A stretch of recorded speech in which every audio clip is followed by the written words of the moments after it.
नमस्कार शेतकरी मंडळींनो, आजच्या व्हिडिओमध्ये आपण सौर पंप योजना 2026 म्हणजेच काय, मागेल त्याला सौर कृषी पंप योजना आणि PM कुसुम योजना संदर्भातील 26 जून 2026 पर्यंतच्या सर्वात ताज्या आणि महत्त्वाच्या अपडेट जाणून घेणार आहोत. ओके, आता नवीन शासन निर्णय म्हणजे GR आलेला आहे का, अनुदानात काही बदल झालेला आहे का, नवीन अर्ज प्रक्रिया सध्या सुरू आहे का आणि शेतकऱ्यांनी आता कोणत्या नवीन गोष्टींकडे लक्ष द्यावे, या सर्व प्रश्नांची उत्तरे तुम्हाला या व्हिडिओमध्ये मिळणार आहे. म्हणून व्हिडिओ तुम्ही शेवटपर्यंत नक्की बघा. ओके, तर शेतकरी मंडळींनो, 26 जून 2026 पर्यंत, ओके,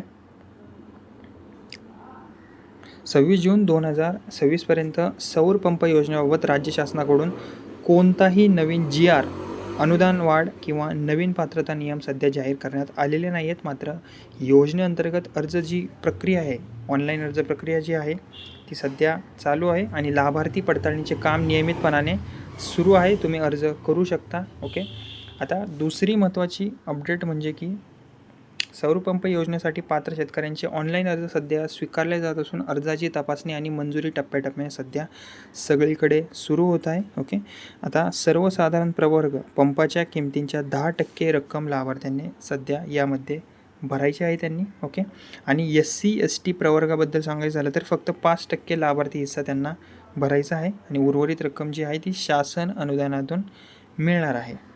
ओके, नंतरची अपडेट म्हणजे की ज्या शेतकऱ्यांनी अर्ज केलेला आहे त्यांनी अर्जाची सद्यस्थिती वेळोवेळी तपासत राहावी. ओके, मी पण तुम्हाला हेच सांगेल, जर तुम्ही जर अर्ज केला असेल या योजनेमधून तर जी अर्जाची अपडेट आहे ती तुम्ही वेळोवेळी तपासून चेक करून घ्यावी. ओके, आता लाभार्थी योगदानाबाबत महत्त्वाची एक माहिती आहे. सध्या उपलब्ध माहितीनुसार सर्वसाधारण प्रवर्गातील लाभार्थ्यांना पंपाच्या किमतीच्या सुमारे 10% रक्कम भरावी लागते. ओके, ही गोष्ट तुम्ही लक्षात ठेवा की वेगवेगळ्या लोकांसाठी वेगवेगळा फायदा आहे. ओके, तर अनुसूचित जाती आणि अनुसूचित जमातीतील पात्र लाभार्थ्यांना सुमारे 5% लाभार्थी हिस्सा भरावा लागतो. उर्वरित जी रक्कम आहे ती शासनाच्या अनुदानातून दिली जाणार आहे. ओके, आता अजून एक अपडेट म्हणजे की योजनेअंतर्गत शेतकऱ्यांना 3 HP, 5 HP आणि 7.5 HP क्षमतेचे सौर कृषी पंप उपलब्ध करून दिले जात आहेत आणि पंपाची क्षमता शेतकऱ्याच्या गरजेनुसार आणि योजनेच्या निकषांनुसार निश्चित केली जाते. ओके,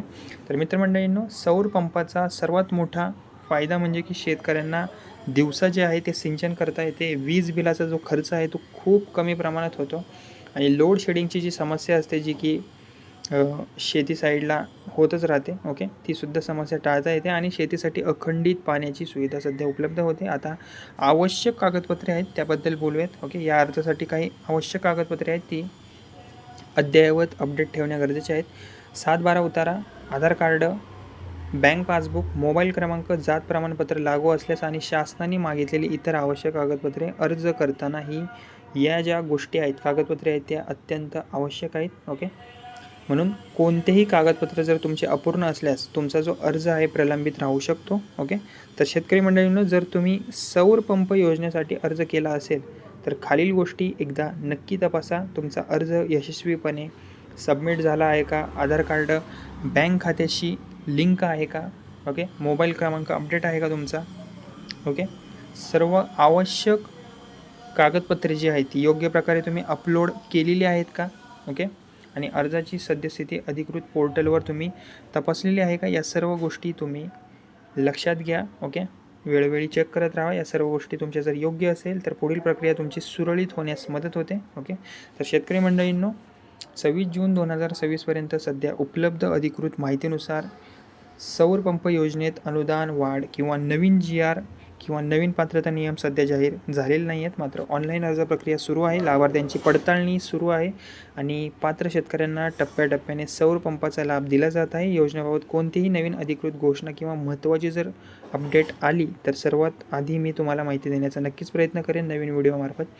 जर हा व्हिडिओ तुम्हाला आवडला असेल तर व्हिडिओला लाईक करा. आपल्या इतर शेतकरी बांधवांपर्यंत ही माहिती नक्की शेअर करा. ओके, आणि या ज्या गोष्टी आहेत शेतकऱ्यांनी काय काय तपासावे हे सुद्धा तुम्ही इथं वाचू शकता, रीड करू शकता.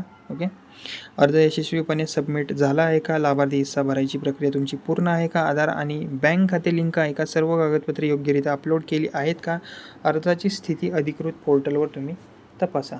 ओके, जर हा व्हिडिओ तुम्हाला आवडला असेल तर व्हिडिओला लाईक करा. आपल्या इतर शेतकरी बांधवांपर्यंत ही माहिती नक्की शेअर करा आणि अशाच सरकारी योजना आणि शेतीविषयक बातम्या आणि ताज्या अपडेटसाठी आपल्या या बडी नावाच्या चॅनलला सबस्क्राईब करायला विसरू नका. धन्यवाद.